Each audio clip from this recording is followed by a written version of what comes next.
सभी मित्रों को सादर प्रणाम, जय वद्रिशाल, ओम नमः शिवाय। दोस्तों, हम देवभूमि उत्तराखंड के जनपद चमोली के क्षेत्र कर्णप्या के अधीनस्थ गौचर नामक नगर पालिका में वर्तमान समय में हैं और बड़ी अप्रसन्नता हो रही है आज कि हम आपके समक्ष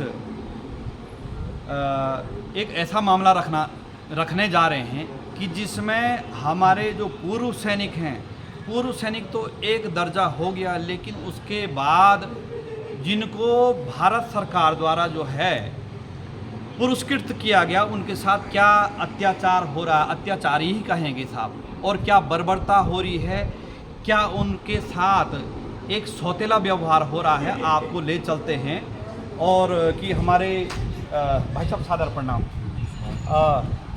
महोदय, हमारे देश की शान हैं, पूर्व सैनिक अर्जुन अवार्ड से महोदय सुरेंद्र सिंह कनवासी जी को नवाजा गया था। भाई साहब, आपका स्वागत है, लेकिन बड़ी अप्रसन्नता हुई आपके मामले को सुन के।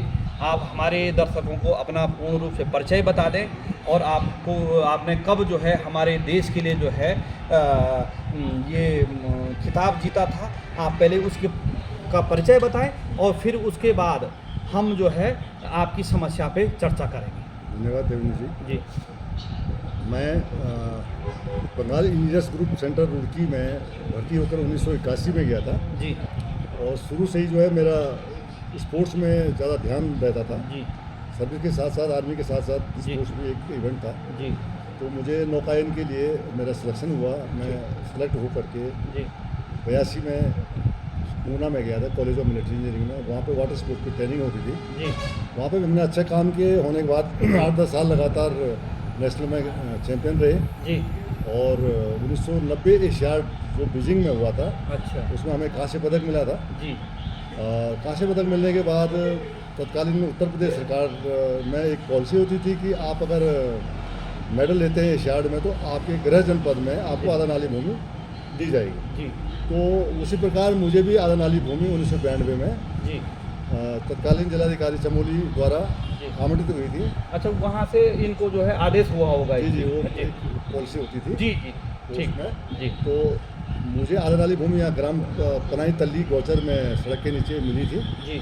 लेकिन मैं सर्विस में होने के कारण वहाँ पे समय पर तत्कालीन में बना नहीं पाया जी। और जब भी बनाने की तैयारी करता था तो यहाँ पे ग्राम जो वन पंचायत भटनगर वाले थे जी। ये बार बार परेशान करते थे। ठीक। तो लास्ट में 1992 जब 2007 में मैं रिटायर्ड हो रहा था जी। तो मैंने उत्तराखंड सरकार में जी। सचिव साहब के पास गया जी। कि सर मुझे जो आपने भूमि ले रखी है मुझे उस पर कब्जा दें। ठीक। उन्होंने जिलाधिकारी को उसी टाइम पे वो पत्र व्यवहार किया कि आप सुरेंद्र सिंह कनवासी जो लीजी हैं जी। उनको जो आधा नाली भूमि आपने दी थी उस पर उनको मतलब कब्जा दिलाए। ठीक। लेकिन जिलाधिकारी ने उप जिलाधिकारी कर्णप्या को पत्र लिखा कि भाई आप लीजी वाले को लीज पट्टे पर कब्जा दें। ठीक। एसडीएम जिला कर्णप्रयाग ने मुझे वहाँ से अन्यत्र 300 मीटर दूरी पर जी। एक आधा नाली भूमि कब्जा दे दिया। जी। पत्राचार मेरे पास मौजूद हैं ठीक। और जो पत्राचार उन्होंने दिया वो मेरे पास मौजूद है। जी। अगर उन्होंने नहीं दिया तो वो भी बताएं, जी। अगर उन्होंने दिया तो वो भी बताएं। ठीक। जब उन्होंने मुझे दिया, जब 92 से लेकर 2007 तक मैं उस ज़मीन पर कुछ नहीं कर सकता हूँ। जी। क्या 2007 के बाद मेरी क्या हिम्मत है कि मैं उस ज़मीन पे दूसरी जगह पे बना दूँ? बिल्कुल। मेरी हिम्मत नहीं होगी। जी। और जो मुझे भूमि मिली है जी। 2092 में जो भूमि मुझे मिली थी, जी। जहाँ पे कि 2008 में जी। बस अड्डे का संचालन गौचर नगर पालिका द्वारा, प्रशासन द्वारा किया जा रहा है। ठीक। लीज पट्टा मेरा निरस्त होता है 2022 में जिलाधिकारी द्वारा जी। और आमंत्रित भूमि जो मुझे हुई थी वहाँ पे मन मर्जी से वहाँ पे टैक्सी स्टैंड बन गया, बस अड्डा बन गया और वो संचालन हो रहा है। अच्छा। और जहाँ पे मुझे दिया गया मैंने वहाँ पे बनाया जी। तो मेरा 4 बटे 5 बेदखल लीज पट्टा मेरा निरस्त। जी। और आपने जो है प्राधिकरण में आपका मेरा मामला देहरादून कमिश्नर के यहाँ चल रहा है। अच्छा। डीएम के यहाँ जो है मेरा लीज पट्टे के बारे में केस चल रहा है। जी। 4 बटे 5 का केस जो है जिला जज के यहाँ चल रहा है। जी। तो मतलब हम फौजियों के साथ में यही होता रहेगा जी, जी, हमेशा। जी, बिल्कुल, बिल्कुल। और हमें आपने भूमि दी, अगर नहीं दिया तो बताएं। बिल्कुल, आपने बिल्कुल। अगर लिखित में हमें नहीं दिया तो बताएं। जी। हमें आपने लिख के दिया है कि आप यहाँ पे बनाएं जी। और उसके बाद बनाने के बाद कुछ जी। भ्रष्टाचारी लोकल यहाँ पे आदमी आकर के मेरे को बोलेंगे मेरे को 2 दुकानें चाहिए, जी। तो हमने 25 साल फौज में रह करके इतना बड़ा देश का नाम जी। ऊंचा करके, और यही हमें मिलेगा कि हम अपने घर में जो है अपने मकान को जी। दो कमरे बेच दें जी बिल्कुल बिल्कुल निःशुल्क। और हम हमारे को हमने बाकायदा कागज़ पूरे स्वीकृति लेके, ग्रिप की रोड होती थी उनसे स्वीकृति लिया, ग्रिप ने कहा कि 20 मीटर से अगर दूरी पर आप बनाते हैं जी। तो आपको हमसे स्वीकृति लेने की ज़रूरत नहीं है। और हमने वही किया, और मैंने इतना एफर्ट करने के बाद मेन रोड जो ऊपर मेरे ऊपर थी, वो रोड तो नीचे आने को थी, मेरी मकान को नुकसान होता और रोड का तो होता ही होता। जी। क्या जब रोड टूटती जी तो ये मुझे मुआवजा देते हैं, या मेरी मकान टूटी मुआवजा देते हैं, मुझे अंदर डाल देते हैं। बिल्कुल बिल्कुल। इसलिए उस रोड को बचाने के लिए भी मैंने प्रयास किया, जी। जिसमें ये आज बोल रहे हैं कि आपने जो है जी अनैतिक कब्जा कर लिया। जी जी जी तो मेरी आपसे गुजारिश है, जी महोदय, देखिए गुजारिश तो हम यही कह सकते हैं, हम प्रयास कर सकते हैं, लेकिन बड़ी अप्रसन्नता का विषय है और बड़े दुख का विषय है कि आज देश का सैनिक, और वो कोई मामूली सैनिक नहीं है, पुरस्कार विजेता कभी जो है सरकार, आपने कुछ दिन पहले देखा कि जो पुरस्कृत हमारे कई खिलाड़ी दिल्ली में, आपने भी सुना होगा भाई साहब, तो वो अपने न्याय के लिए जो है वहाँ तरस रहे हैं। और आज खिलाड़ी होने के इसके साथ साथ पूर्व सैनिक भी हैं, वो आज अपनी ही भूमि में सुरक्षित नहीं है, सुरक्षित ही असुरक्षित ही। तो जो अब 25 साल सेना में सेवा दी है, उसके बाद जो है देश का नाम रोशन किया है, और वर्तमान में ये स्थिति, ये सौतेला व्यवहार, ये दुर्व्यवहार क्षेत्रीय जनता, और क्षेत्रीय जनता क्यों करेगी जब शासन प्रशासन और सरकारें निष्क्रिय रहेगी। अब मैं भली भांति भाई साहब की भावनाओं को जानना हूं, क्योंकि एक सैनिक व्यक्ति इसी दृष्टिकोण से देखता कि जैसे मेरे भाव हैं, जैसा व्यक्ति मैं हूं, वैसा सामने वाला भी है। अब होता क्या है, इनको क्या, हम जैसे सैनिकों को राजनीति, कूटनीति और भ्रष्टाचार से युक्त कई जगहों पे हमारे को भी भ्रष्टाचार में सम्मिलित करने के लिए प्रयास किया जाता है भाई साहब, लेकिन हमारा जमीर जिंदा है, जिंदा कौम है। कौम का तात्पर्य जो है हमारी आत्माएं जिंदा हैं, इसलिए हमें इन भ्रष्टाचारियों के साथ लड़ना आता है, न कि हाथ मिलाना आता है। हो सकता है भाई साहब भी जो है भ्रष्टाचारियों के साथ जो है गठबंधन करते तो आपको 1 नाली की जगह 10 नाली भूमि मिल जाती है, लेकिन हमें ईमानदारी का जो है खाना आता, न कि जो है भ्रष्टाचार की रोटी खानी आती है। और मुझे आशा ही नहीं, पूर्ण विश्वास है कि इससे पहले सब गोल हुआ होगा। गोल का तात्पर्य इधर से वो मिले, उधर से वो मिले, इधर से जो है। और अर्जुन अवार्ड से भाई साहब को नवाजा गया, और पूर्व सैनिक 25 साल से जो है अपने बाल बच्चों को छोड़कर जो है देश की सेवा की और देश का नाम रोशन किया। और आज ये स्थिति सुन के हमें बड़ा जो है आश्चर्य हो रहा है कि हम किस समाज में रह रहे हैं, किस देश में रह रहे हैं, किस प्रदेश में, किस क्षेत्र में रह रहे हैं। कल ही मेरी एक हमारे मित्र हैं बिहार के, तो उनसे बात हुई तो उन्होंने कहा भाई साहब बिहार में तो बहुत भ्रष्टाचार है, लेकिन जब हम आपका चैनल देखते हैं हमें लगता है बिहार ही नहीं, बिहार तो हमारा जो है 10 गुना अच्छा है जैसे हमने आपके क्षेत्र में देखा है भ्रष्टाचारी। कल ही मैंने जो है 2 दिन पहले शौचालय के, नगर पालिका कर्णव्या के शौचालय के बारे में अवगत कराया। जिलाधिकारी महोदय, उप जिलाधिकारी, एडीएम को, विधायक को जो है मामला संदर्भित किया, लेकिन किसी के कान में जौ नहीं रहेंगी। इससे क्या जाहिर होता है? और मैं कहता हूँ, मेरा शासन प्रशासन और सरकार से निवेदन है कि इससे पहले जो भी, यदि वो इस सृष्टि में है, इस देश में, इस प्रदेश में है, तो उनकी भी जांच होनी चाहिए भाई साहब कि किसने खाया है और कौन खाना चाहता था। और सुरेंद्र सिंह कनवासी जी तो सीधे मन से ये थे कि जो है भाई जहाँ जिसने जैसे कहा उन्होंने जो है वो मामला कि भाई अभी सामने आपको एक बार जो है दिखाने का प्रयास करेंगे। आगे जो है जो भूमि इनको जो है आवंटित हुई थी उस भूमि में नगर पालिका गोचर द्वारा टैक्सी स्टैंड का संचालन करके जी सुलभ शौचालय अभी शुरू कर दिया उसको। टैक्सी स्टैंड बनाया था और वर्तमान में सुलभ शौचालय भी बन रहा है। अब महोदय को उस समय जो गोलमोल करके ये भाईबंदी से ये कहा गया कि आप उस भूमि को आप यहाँ पे बना लीजिए, यही हुआ, रिटर्न में है। लेकिन अब यहाँ पर जब खून पसीने की कमाई से जो है माननीय सुरेंद्र कनवासी जी जो है दुकान खड़ी कर देते हैं, फिर तथाकथित लोग आते हैं और कहते हैं जी आपने जो है कहा था कि 2 दुकान हम आपको देंगे। अब एक छोटी सी मिसाल है, मानाबाद कोई दर्शक नौकरी कर रहा है, अंतोगत्वा उस सेवानिवृत्ति आते समय उनको 50 लाख मिलता है। अब कोई आपके घर में आके बोल देगा कि साहब आपने उस समय कहा था कि जब हम सेवानिवृत्ति आएंगे तो 25 लाख हम आपको देंगे, तो ये कौन सी बात हुई?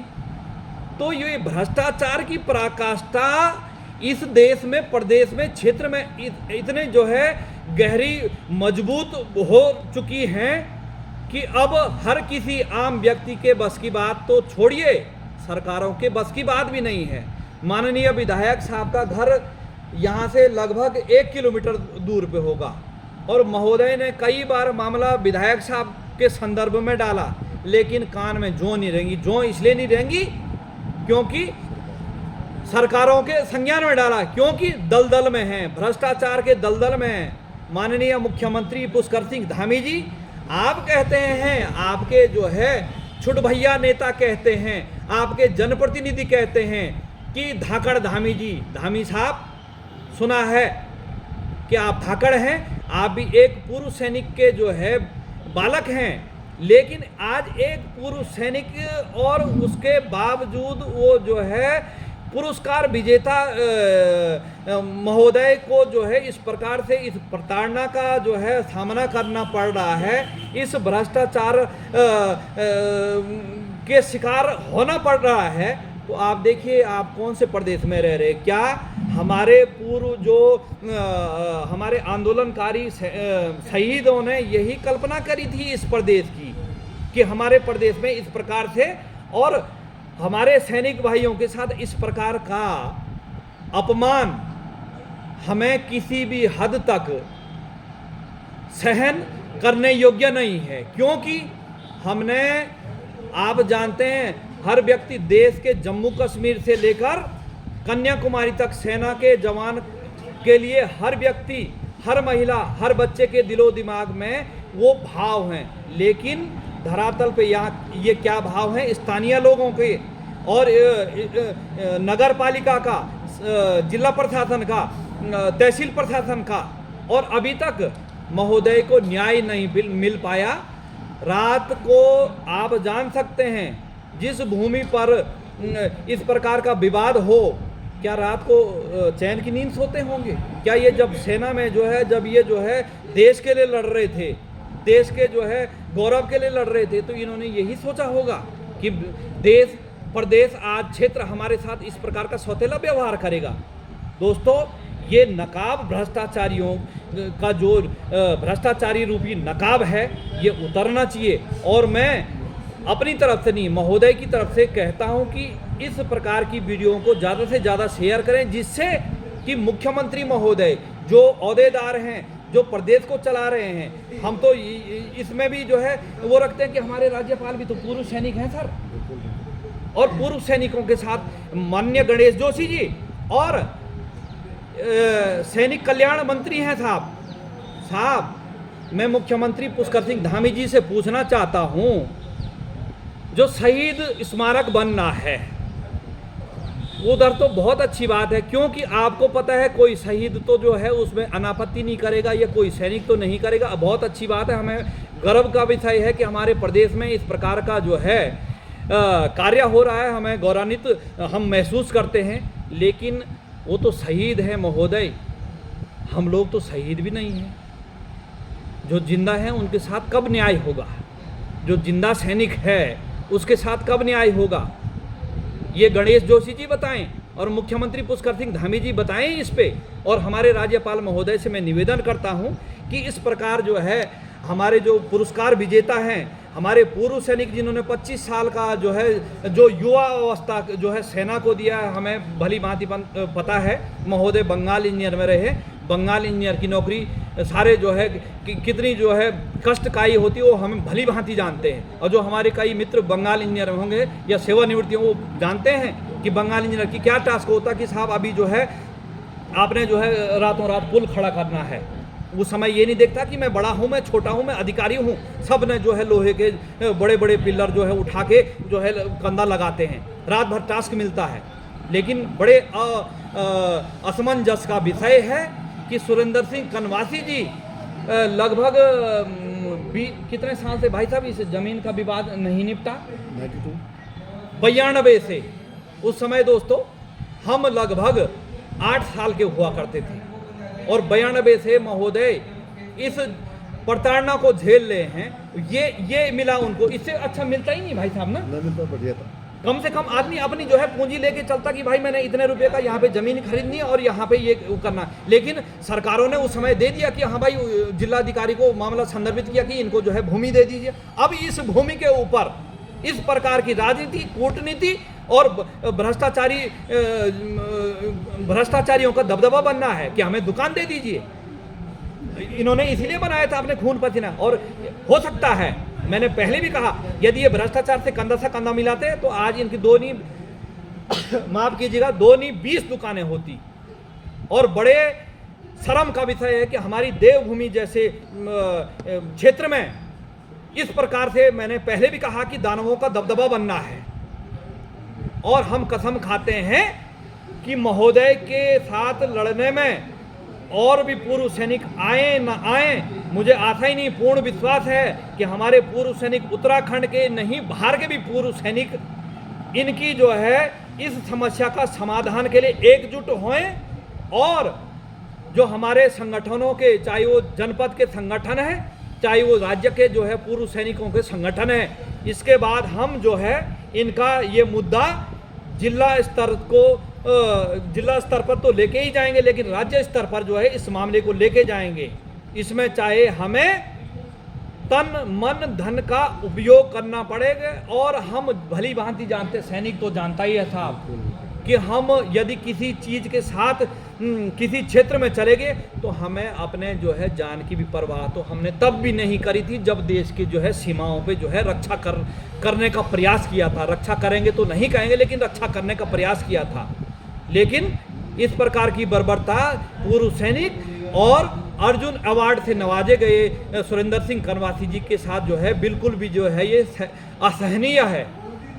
मैं यही कहता हूं और आगे भी जो है हम संज्ञान लेते रहेंगे और महोदय के साथ जैसा भी इनके साथ जो इस प्रकार का दुर्व्यवहार, सौतेला व्यवहार हो रहा है उसको भी आगे दिखाने का प्रयास करेंगे। हार्दिक आभार, धन्यवाद, सादर प्रणाम, जय बद्री विशाल।